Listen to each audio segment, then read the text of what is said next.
میں گاؤں کے جاگیردار کے گھر میں کام کرتی تھی۔ میں جاگیردار کے کمرے کی صفائی کر رہی تھی جب سائڈ ٹیبل کی مٹی صاف کرتے ہوئے میری نظر نازک سے گلدان پر پڑی۔ وہ بہت خوبصورت گلدان تھا جس میں گلاب کے پھول رکھے تھے۔ میں نے صفائی والا کپڑا سائڈ پر رکھا اور شیشے کے نازک گلدان کو پکڑ کر دیکھنے لگی۔ ہم غریب سے لوگ تھے، ایسی قیمتی چیزیں بس دور سے ہی دیکھ سکتے تھے کہ اچانک سے کمرے کا دروازہ کھلا۔ میں ڈر کے مارے ایسے چونک گئی کہ وہ گلدان میرے ہاتھ سے گر کر ٹوٹ گیا۔ سامنے جاگیردار صاحب کھڑے تھے۔ یہ دیکھ کر تو میری جان نکل گئی۔ میں نے خوفزدہ سے ہو کر معافی مانگ لی۔ میں نے جان بوجھ کر نہیں توڑا، مجھ سے بس ٹوٹ گیا ہے، مجھے معاف کر دیجیے۔ وہ مجھے غور سے دیکھ رہے تھے۔ انہوں نے اپنے کمرے کا دروازہ بند کیا اور دھیرے دھیرے چلتے ہوئے میرے پاس آ گئے۔ کہنے لگے، یہ گلدان بیگم نے دبئی سے منگوایا تھا، وہ تو تمہیں اب نہیں چھوڑیں گی۔ یہ سن کر تو میرے رہے سہے اوزان بھی خطا ہو گئے۔ میں نے کہا، صاحب جی، آپ میری تنخواہ سے پیسے کاٹ لینا، لیکن بیگم صاحبہ سے کچھ نہ کہنا، وہ مجھے ماریں گی۔ بیگم صاحبہ بہت غصے والی اور سخت مزاج خاتون تھیں۔ ایک گلاس بھی ٹوٹ جانے پر وہ بہت مارتی تھیں، اور یہ تو پھر اس کا گلدان تھا۔ وہ جاگیردار کہنے لگا کہ لاکھوں میں قیمت ہے اس کی۔ لڑکی، تمہاری تنخواہ سے کچھ نہیں ہوگا، گلدان کی قیمت کا بندوبست کرو ورنہ میری بیوی تمہیں مار مار کر جان سے مار ڈالے گی۔ جاگیردار کی باتیں میری جان نکال رہی تھیں۔ میں نے اپنے کانوں سے اپنی محرومہ ماں کی آخری نشانی کی سونے کی ٹاپس اتار کر اس جاگیردار کے ہاتھ پر رکھ دیے کہ میرے پاس تو یہی ہے، اسے رکھ کر اپنا نقصان پورا کر لو۔ اس نے وہ چھوٹے سے ٹاپس ہاتھ میں پکڑے۔ وہ غور سے دیکھنے لگا، پھر مجھے تھما دیے۔ کہنے لگا کہ میں تمہاری کوئی مدد نہیں کر سکتا، اس لیے یہ پکڑو اور خود ہی اپنی بیگم صاحبہ کو دے دینا۔ میں رونے لگی۔ مجھے پتا تھا کہ وہ عورت مجھے نہیں چھوڑے گی۔ ابھی تو وہ چند گھنٹوں کے لیے گئی تھی، لیکن واپس آتے ہی وہ مجھے مارے گی۔ میرے رونے اور منت سماجت کرنے پر وہ جاگیردار کمینگی سے مسکرا کر بولا۔ کہنے لگا کہ اگر میں تمہاری بیگم صاحبہ سے کہوں تو تم بچ سکتی ہو، لیکن میری ایک شرط ہے۔ جاگیردار کی بات سن کر میں نے پوچھ لیا کہ شکر ہے کہ وہ میری مدد کرے گا، لیکن مجھے نہیں پتا تھا کہ وہ ایسا بھی کہہ سکتا ہے۔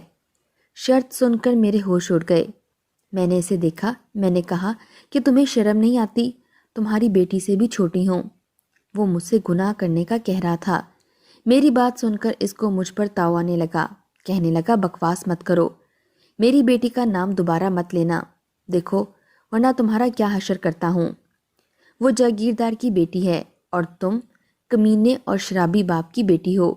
تمہاری جیسی لڑکیاں تو پیدا ہی اپنے مالک کا دل بہلانے کے لیے ہوتی ہیں۔ یہ کہہ کر اپنے کمرے کے دروازے کی جانب وہ تیزی سے بڑھ گیا اور دروازے کی کنڈی لگا دی۔ میرا تو دل دہل کے رہ گیا۔ مجھے اسی وقت اپنی عزت کے لالے پڑ گئے تھے۔ شام گہری ہو رہی تھی، مجھے اپنے گھر جانا تھا۔ جلدی سے دروازے کی جانب بڑھی، لیکن جاگیردار کی کمینگی ہنسی مجھے یہ باور کروا رہی تھی کہ وہ میری واپسی کے دروازے بند کر چکا ہے۔ وہ چند لمحوں سے مجھے دیکھ رہا تھا۔ مجھے اس کی نظریں اپنے وجود کے آر پار ہوتی محسوس ہو رہی تھیں۔ مجھے لگا تھا کہ اس کی نظریں نہ ہوں، کوئی تیز دھار والا خنجر ہو جو میرے وجود کو کاٹ رہا ہو۔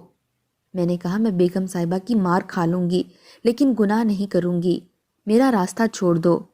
لیکن اس ہٹے کٹے جاگیردار نے مجھے بازو سے پکڑا اور زبردستی بیڈ پر لے جانے لگا۔ میں دبلی پتلی سی تھی۔ پھر غربت کہاں ہم جیسی لڑکیوں کو پھلنے پھولنے دیتی ہے۔ میں اسے اپنا آپ چھڑوا رہی تھی، لیکن میں کہاں اس شخص کا مقابلہ کر سکتی تھی۔ اس نے بے دردی سے مجھے اپنے بیڈ پر پٹخا، میرا دوپٹہ اتار کر دور پھینکا۔ اس کی آنکھوں میں ہوس کی چمک تھی، چہرے پر خباثت بھری ہنسی۔ میں نے اپنے آپ کو بچانے کے لیے چلانا شروع کر دیا کہ باہر سے کوئی ملازم آ کر اندر دیکھ لے، کیونکہ اس کی بیوی بچے تو میکے جا چکے تھے، گھر پر صرف ملازم تھے۔ لیکن میرے چلانے پر وہ جاگیردار اور بھی ہنسنے لگا۔ کہنے لگا، تم پر تو میری کب سے نظر تھی، جب جب تمہیں دیکھتا تھا میرے اندر آگ سی بھڑک اٹھتی تھی، لیکن کمبخت میری بیوی بہت تیز ہے، مجھے ہلنے تک نہیں دیتی تھی، اس لیے آج تو میں انتظام کر کے آیا ہوں۔ سب ملازمین اپنے گھر کو جا چکے ہیں اور جو یہاں ہیں وہ میرے وفادار ہیں، تم چاہے چلا چلا کر اپنا گلا خراب کر لو، تمہاری پکار اس حویلی میں سننے والا کوئی نہیں۔ میں بے بسی سے رونے لگی۔ میں نے اس جاگیردار کے سامنے ہاتھ جوڑے کہ وہ مجھے برباد نہ کرے، لیکن وہ بحث شخص تھا۔ اس سے پہلے کہ وہ میری عزت کو پامال کرتا، دوسری جانب ویسا ہی کانچ کا گلدان رکھا تھا جیسا کہ وہ مجھ سے ٹوٹ چکا تھا۔ میں نے وہی گلدان پکڑا اور اس جاگیردار کے سر پر مار ڈالا۔ وہ اپنا سر پکڑ کر بیٹھ گیا۔ میں باہر نکل گئی۔ میرا دوپٹہ کمرے میں ہی تھا، لیکن مجھے کسی بات کی ہوش نہ تھی۔ حویلی کا اندرونی حصہ بالکل خالی تھا۔ اس سے پہلے کہ وہ جاگیردار بھوکے کتے کی طرح مجھے ڈھونڈنے کی کوشش کرتا، میں تیزی سے بھاگتے ہوئے لانچ کا دروازہ کھولا اور باہر آ گئی۔ گیٹ پر ایک نوجوان چوکیدار تھا۔ مجھے یوں بدحواس دیکھ کر، گیٹ کے پاس پہنچتے دیکھ کر وجہ پوچھنے لگا۔ میں نے اس کے سامنے بھی ہاتھ جوڑے اور کہا کہ میری مدد کرو، یہ جاگیردار مجھے برباد کر دے گا۔ اس نوجوان کو مجھ پر رحم آ گیا۔ اس نے دروازہ کھول دیا۔ وہ بڑی محتاط نظروں سے دیکھ رہا تھا۔ اپنے اوپر لی ہوئی کالی گرم شال دے دی اور کہنے لگا کہ اس وقت سب لوگ کھانا کھا رہے ہیں، اس لیے جلدی سے نکل جاؤ، اور حویلی کے برابر گھنا درخت ہے، تم وہاں چھپ جاؤ۔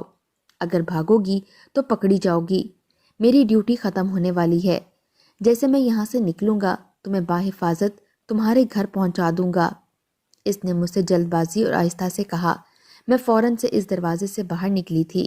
اس نوجوان نے فوراً سے دروازہ بند کر دیا تھا تاکہ کسی کو یہ نہ لگے کہ اس نے مجھے بتایا ہے۔ میں حویلی کے برابر میں لگے درخت کے بیچ میں جا کر چھپ گئی۔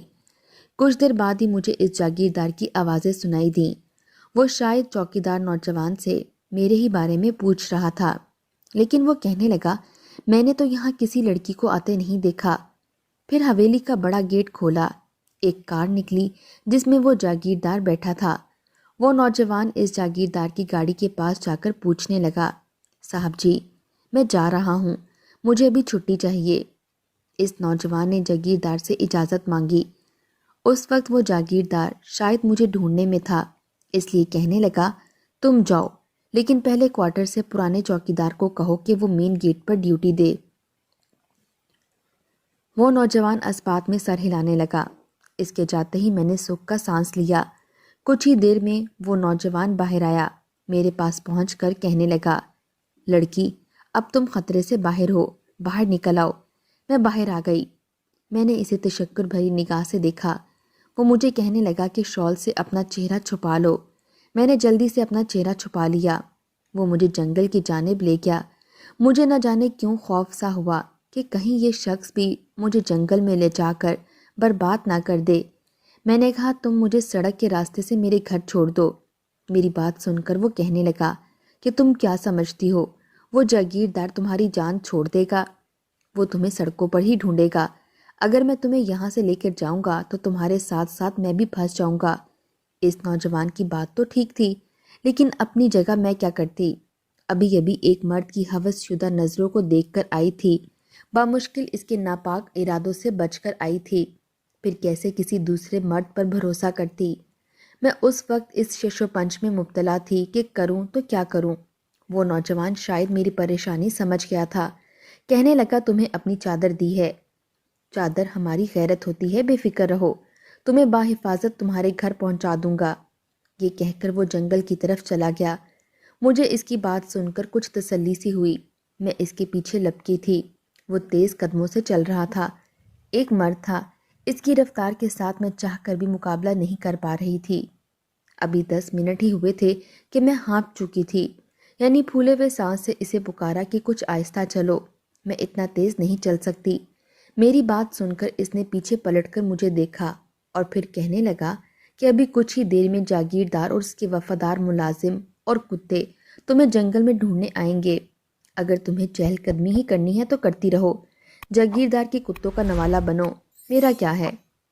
اس نوجوان نے جو نقشہ میرے سامنے کھینچا تھا، میں تیزی سے قدم بڑھا کر اس کے ساتھ چلنے لگی، لیکن ابھی ہمیں چلتے ہوئے کچھ ہی دیر ہوئی تھی جب کتوں کے بھونکنے کی آوازیں آنے لگیں۔ میرا دل خوف سے کانپنے لگا۔ اب میں نہیں بچوں گی۔ اس نوجوان نے بے ضابطہ پیچھے پلٹ کر دیکھا۔ اس نے میرا ہاتھ پکڑا اور دائیں جانب مجھے لے کر بھاگنے لگا۔ مجھے لگا کہ میں کسی تیز رفتار چیز کے ساتھ چلنے پر مجبور ہوں۔ 15 منٹ بعد وہ مجھے ایک درخت کے پاس لے جا کر رکا اور میرا ہاتھ بھی چھوڑ دیا۔ پھر پھولے سانس سے کہنے لگا، مجھے نہیں معلوم کہ وہ لوگ ہمیں ڈھونڈ لیں گے یہاں سے، ہم کہاں نکلیں یہ بھی نہیں پتا، کیونکہ گاؤں کا راستہ تو سیدھا سیدھا ہے۔ اس کی بات سن کر میں رونے لگی۔ رات بہت گہری ہو چکی تھی، مجھے بھاگ بھاگ کر پیاس بھی لگنے لگی تھی۔ پھر جنگل میں کھو جانے کا مطلب کہ نہ جانے میں کہاں پہنچ جاتی۔ میرے رونے پر اس نے مجھے تسلی دی۔ کہنے لگا کہ پریشان مت ہو، تمہارے رونے سے تو تم اپنے گھر پہنچ نہیں سکتی۔ وہ شاید مجھے بچا کر پچھتا رہا تھا۔ اپنے ہاتھ اس نے اپنی کمر پر رکھے اور دوسرے ہاتھ کو اپنی پیشانی پر پھیرتے ہوئے وہ اندھیرے جنگل کو دیکھ رہا تھا۔ شاید گاؤں یا کسی بستی کا راستہ تلاش کرنے کی کوشش کر رہا تھا۔ لیکن جب اسے کچھ سمجھ نہ آئی تو مجھے کہنے لگا کہ اندھیرا بہت ہے، ابھی ہمارا یہاں سے نکلنا مشکل ہے، پھر جاگیردار کے لوگ بھی ہمیں تلاش میں ہیں۔ مجھ سے کہنے لگا کہ بیٹھ جاؤ۔ میں بھی ڈرتے ہوئے کچھ فاصلہ رکھ کر اس کے پاس بیٹھ گئی۔ پھر اس اندھیرے میں بس ایک دوسرے کی آنکھیں ہی دیکھ رہے تھے۔ وہ مجھ سے پوچھنے لگا کہ تمہارے گھر والوں نے یہاں نوکری کیوں کروائی؟ میں نے کہا کہ میں 10 سال کی تھی جب میری والدہ کا انتقال ہو گیا تھا۔ میرے والد کوئی کام نہیں کرتے، شراب کے نشے میں دھت رہتے ہیں، اس لیے آس پاس کے پڑوس کی عورتوں نے مجھے پہلے دوسرے گھروں میں کام پر لگوا دیا تھا، لیکن وہ کام زیادہ کرواتی تھیں، تنخواہ کم دیتی تھیں۔ پھر جو تنخواہ ہوتی تھی میرا باپ میرے ہاتھوں سے چھین لیتا تھا اور سارے پیسے شراب پر اڑا دیتا تھا۔ جاگیردار کے گھر مجھے میری پڑوس کی خالہ نے لگوایا تھا۔ پھر روتے روتے میں نے ساری کہانی اس کو بتا دی۔ کہنے لگا کہ تمہارا باپ تو پھر سے پیسوں کی لالچ میں کسی اور کے گھر کام پر لگوا دے گا، ہو سکتا ہے کہ جاگیردار کو ہی تمہیں بیچ ڈالے۔ یہ سن کر میں گھبرا سی گئی۔ کہنے لگا ہو سکتا ہے کہ وہ جاگیردار تمہارے گھر بھی تمہیں ڈھونڈنے پہنچا ہو، اسے تمہارے شرابی باپ کا بھلا کیا خوف ہو سکتا ہے۔ نوجوان کی باتیں ڈرا رہی تھیں۔ میں نے کہا تو پھر میں کہاں جاؤں؟ یہ کہہ کر میں پھوٹ پھوٹ کر رونے لگی۔ وہ کہنے لگا دیکھو، میرا یہ مقصد نہیں ہے کہ تم رونے لگو، لیکن تمہاری عزت کو خطرہ ہے، یہ تو میں جانتی ہوں، لیکن میں کیا کر سکتی تھی؟ پھر وہ کچھ ہچکچا کر بولا، کہنے لگا اگر تم برا نہ مانو تو مجھ سے شادی کر لو۔ اس کی بات سن کر تو میرے ہوش ہی اڑ گئے۔ کہنے لگا یہ مت سمجھنا کہ میری تم پر کوئی غلط نظر ہے، میں صرف تمہیں تحفظ دینا چاہتا ہوں۔ میں نے کوئی جواب نہیں دیا، میں چپ کر کے بیٹھ گئی۔ کچھ دیر کے بعد وہ شخص میرے پاس سے اٹھ کر نہ جانے کہاں چلا گیا تھا اور میں اکیلی وہاں موجود تھی۔ مجھے پھر سے خوف سا محسوس ہونے لگا، کہیں وہ شخص میری خاموشی کو انکار سمجھ کر اکیلا چھوڑ کر نہ چلا گیا ہو اور اب کہیں جاگیردار مجھے ڈھونڈ نہ لے۔ میں کیسے اپنا بچاؤ کروں گی؟ پہلے تو جی چاہا کہ اسی درخت کی باریک شاخ کو گلے کا پھندا بنا کر اپنی جان لے لوں۔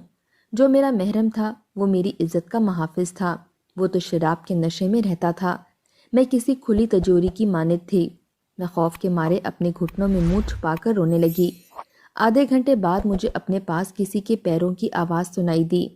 میرا دل کانپا تھا، مجھے لگا کہ میں اب پھر سے پکڑی گئی ہوں۔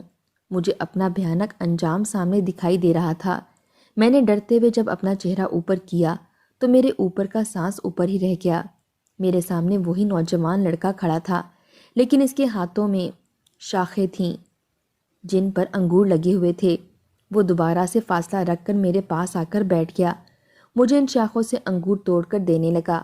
کہنے لگا کہ تم نہ جانے کب سے بھوکی ہو، جب ہم بھاگ رہے تھے تب میں نے یہاں قریب انگور کے درخت بھی دیکھے تھے، وہ میرے لیے کھانے کو کچھ لینے گیا تھا۔ کیسا عجیب شخص تھا کہ میں نے انگور اس کے ہاتھ سے لیے تو اس کے ہاتھ پر زخم تھے، اس پر ہلکا ہلکا خون بھی رس رہا تھا۔ میں نے انگور چھوڑ کر اس کا ہاتھ پکڑ لیا۔ تمہارا ہاتھ کیسے زخمی ہو گیا؟ مجھے اس کا زخم دیکھ کر دکھ سا ہو رہا تھا۔ کہنے لگا پھل کھینچنے سے لگ گیا ہے۔ مدافعانہ انداز سے یہ کہہ کر اس نے اپنا ہاتھ میرے ہاتھ سے چھڑوا لیا اور انگور کھانے لگا۔ بھوک تو مجھے بھی لگی تھی، میں بھی انگور کھانے لگی۔ وہ کہنے لگا کہ میں زبردستی کا قائل نہیں، یہ مت سمجھنا کہ تم مجھ سے شادی کے لیے رضامند نہیں ہو تو تمہاری مدد بھی نہیں کروں گا۔ میں نے زبان کی ہے تو تمہیں لازمی تمہارے گھر پہنچا دوں گا۔ میں نے کہا کہ مجھے تم سے شادی پر کوئی اعتراض نہیں، تم مجھے میرے ابا سے مانگ لینا، اس کے بعد اس نے اس موضوع پر کوئی بات نہیں کی۔ مجھ سے کہنے لگا کہ تم اسی درخت سے ٹیک لگا کر سو جاؤ، اندھیرے میں سفر کرنے کا کوئی فائدہ نہیں، دن چڑھے گا تو سارے راستے صاف نظر آئیں گے۔ میں تھک بھی چکی تھی، اس لیے اسی درخت سے سر ٹکائے آنکھیں بند کر لیں۔ وہ پوری رات جاگ کر میری حفاظت کرتا رہا۔ جب صبح ہلکی ہلکی روشنی پھیلی تو ہم 1 گھنٹے کی مسافت کے بعد گاؤں پہنچ گئے تھے۔ اپنے گھر کے پاس آ کر تو میری جان نکل گئی۔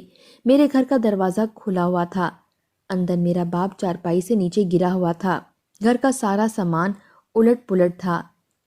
میرے باپ نے بتایا کہ جاگیردار ہمارے گھر آیا تھا، اس کا سر پھٹ چکا تھا، وہ مجھے ڈھونڈ رہا تھا، مجھے نہیں چھوڑے گا۔ وہ نوجوان بھی اندر داخل ہو گیا۔ گھر کی حالت دیکھ کر تو میں اور بھی ڈر گئی تھی کہ اگر وہ شخص واپس لوٹ آیا تو میرا نہ جانے کیا حشر کرے گا۔ اس نوجوان نے میرے والد سے کہا کہ وہ مجھ سے نکاح کرنا چاہتا ہے اور میری حفاظت بھی کرے گا۔ میرے والد مان گئے، خوش بھی ہو گئے تھے۔ وہ کہنے لگے کہ وہ رات کو اپنے گھر والوں کے ساتھ آئے گا۔ رات کو جاگیردار نے بھی آنے کی دھمکی دی تھی۔ میں رات کو ایک صاف ستھرا لباس پہن کر بیٹھ گئی۔ مجھے اس نوجوان کا بے صبری سے انتظار تھا۔ کچھ میں ڈر بھی رہی تھی کہ کہیں وہ جاگیردار نہ پہنچ جائے۔ میرے والد کو بھی یہی ڈر تھا۔ جیسے جیسے وقت گزر رہا تھا میرے دل کی دھڑکنیں تیز رفتاری سے چل رہی تھیں۔ میرے ابا نے اپنے چند دوستوں کو میرے نکاح کے لیے بلا لیا تھا اور نکاح خواہ بھی پہنچ چکا تھا۔ رات کے 10 بج چکے تھے۔ ابا کو بھی کہیں ڈر لگنے لگا کہ کہیں جاگیردار نہ آ جائے۔ ابا مجھ سے کہنے لگا کہ وہ لڑکا جھوٹا تھا، اس لیے ابھی تک نہیں آیا اور میں تجھے اپنے گھر نہیں رکھ سکتا، ورنہ جاگیردار تجھے آ کر لے جائے گا۔ مجھے تیرا نکاح ابھی ہی کرنا ہے۔ میں نے کہا ابا اگر وہ نہ آیا تو کس سے نکاح کر دو گے؟ ابا کہنے لگے جو بھی راضی ہو جائے۔ میرا دل ٹوٹ چکا تھا۔ مجھے بھی یہی لگا کہ وہ میری بے بسی کا مذاق اڑا رہا تھا، ورنہ 8 بجے کا اسے وقت دیا تھا، پھر وعدے کا پکا ہوتا تو اب تک آ چکا ہوتا۔ میں اس کا انتظار اور بھی کر لیتی، لیکن مجھے بھی یہی خوف تھا کہ کہیں وہ جاگیردار نہ آ جائے۔ ابا بھی باہر آئے، چند بندوں میں سے ایک کے ساتھ میرا نکاح کر دیا۔ میں گھونگھٹ نکالے ایک شخص کے ساتھ رخصت ہو گئی، جسے خود بھی کچھ دیر پہلے یہ پتہ نہیں تھا کہ وہ مجھ سے شادی کرے گا۔ میں بھی نہ جانے کیوں آنسو بہا رہی تھی۔ مجھے اس شخص سے محبت نہیں تھی، لیکن پھر بھی مجھے لگا تھا کہ وہ اپنے قول کا پکا ہے، لیکن میں شاید غلط تھی۔ میں جب اپنے سسرال پہنچی تو ایک ہنگامہ برپا تھا۔ ظاہر ہے اچانک سے شادی ہونے پر گھر والوں کا رویہ تو ایسا ہی ہوتا ہے۔ وہاں جا کر جو راز مجھ پر کھلا میری روح فنا ہو گئی۔ وہ شخص ایک 60 سالہ بوڑھا شخص تھا۔ اس کی بیوی تو اپنا سینہ ہی پیٹنے لگی، کہنے لگی بچی جوان ہے اور تو میرے سر پر چھوٹی عمر کی لڑکی لے آیا ہے، تجھے غیرت نہیں آئی؟ وہ کہنے لگا مجھے کیا پتا تھا، میں اس لڑکی کے نکاح پر گیا تھا، اس کے باپ سے میری اچھی سلام دعا تھی، لیکن اس لڑکی کی بارات ہی نہیں پہنچی۔ اس کا باپ تو سر پکڑ کر رونے لگا کہ میری بیٹی کی عزت رکھ لو۔ مجھے اس پر ترس آ گیا، میں نے نکاح کر لیا۔ اس شخص نے میرے ساتھ نیکی کی تھی، لیکن میرا جی چاہا کہ یہاں سے بھاگ جاؤں اور کسی نہر میں کود کر جان دے دوں۔ میں کیسے یہاں زندگی گزار سکتی تھی ایک بوڑھے شخص کے ساتھ؟ اس پر اس کی بیوی جو مجھے کہاں برداشت کرے گی؟ مجھے وہ شخص اپنے کمرے میں لے گیا، لیکن وہی ہوا جس کا مجھے 100% یقین تھا۔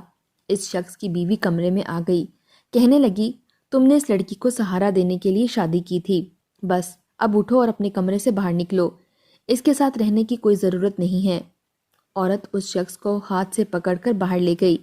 میں نے بھی سکھ کا سانس لیا۔ میں کون سا اس شخص کے ساتھ زندگی گزارنا چاہتی تھی؟ میری مجبوری تھی اور بے بسی مجھے یہاں لے آئی تھی، لیکن جو قیامت مجھ پر صبح ٹوٹی میں سوچ بھی نہیں سکتی تھی۔ میری آنکھ ایک شور اور وویلے سے کھلی۔ وہ عورت نہ جانے کس کے لیے رو رہی تھی۔ میں بھی کمرے سے باہر نکلی۔ چارپائی پر ایک نوجوان سر باندھے بیٹھا تھا۔ عورت اس کے چہرے سے خون پوچھ رہی تھی، اس لیے میں اس نوجوان کا چہرہ نہیں دیکھ پائی، لیکن یہ سمجھ گئی تھی کہ یہ نوجوان اسی بوڑھے کا بیٹا ہے جس کا مجھ سے نکاح ہوا ہے۔ کون تھے وہ لوگ؟ کس کمبخت نے میرے بیٹے کی یہ حالت کی ہے؟ عورت اپنے بیٹے کے خون سے بھرے کپڑے دیکھ کر وویلا کر رہی تھی اور رو رہی تھی۔ اس کا والد بھی وہیں موجود تھا، لیکن جیسے اس شخص نے چہرہ اوپر کیا میں آنکھیں جھپکنا بھول گئی۔ وہ شخص بھی مجھے دیکھ کر پتھر کا ہو گیا۔ وہی نوجوان تھا۔ میں بھی بیجا مجسمہ بنی اسے دیکھنے لگی۔ اس نے کچھ دیر کے بعد مجھ سے نظریں ہٹا لیں اور اپنی ماں سے اس نے جو کچھ کہا وہ سن کر میرے آنسوؤں پر میرا اختیار نہ رہا تھا۔ کہنے لگا ایک لڑکی کو بچا کر اس کے گھر چھوڑا تھا، جاگیردار سے اس کی عزت بچانے کے لیے، اور اس کے باپ سے یہ وعدہ کر لیا تھا کہ رات کو اپنے گھر والوں کو اس کے گھر لا کر اس لڑکی سے نکاح کر لوں گا۔ لیکن جاگیردار کے کچھ لوگوں کو پتہ چل گیا تھا، اس لیے مجھے مار پیٹ کر جنگل میں پھینک گئے تھے۔ کہنے لگے کہ جاگیردار کے منہ کا نوالا چھیننا اتنا آسان نہیں ہے۔ رات کو جاگیردار صاحب اس لڑکی کو اپنے تہہ خانے میں لے جائیں گے، جہاں سے وہ کبھی باہر نہیں نکلے گی۔ میرے سر پر بہت چوٹ لگی تھی، اس لیے میں بے ہوش ہو گیا تھا، لیکن جیسے صبح ہوش آیا تو سب سے پہلے اس لڑکی کے گھر پہنچا تو اس کے والد سے پتہ چلا کہ اس نے رات میں ہی اس کا نکاح کر دیا ہے۔ لیکن مجھے یہ نہیں پتا تھا جو کام مجھ سے ادھورا رہ گیا تھا اس کے ابا نے پورا کیا ہے۔ چلو کم از کم میری بات کی لاج رہ گئی، میں نے اسے جاگیردار سے بچا لیا۔ یہ سن کر میں پھوٹ پھوٹ کر رونے لگی۔ وہ شخص جس سے میرا نکاح ہوا تھا مجھے دیکھنے لگا، پھر اپنے بیٹے سے ساری بات سن کر مجھے طلاق دے دی۔ میں نے عدت وہیں گزاری۔ آپ لوگ مجھے بتائیں اب مجھے کیا کرنا چاہیے؟ اپنی قیمتی رائے کامنٹ باکس میں ضرور دیجیے گا۔ شکریہ۔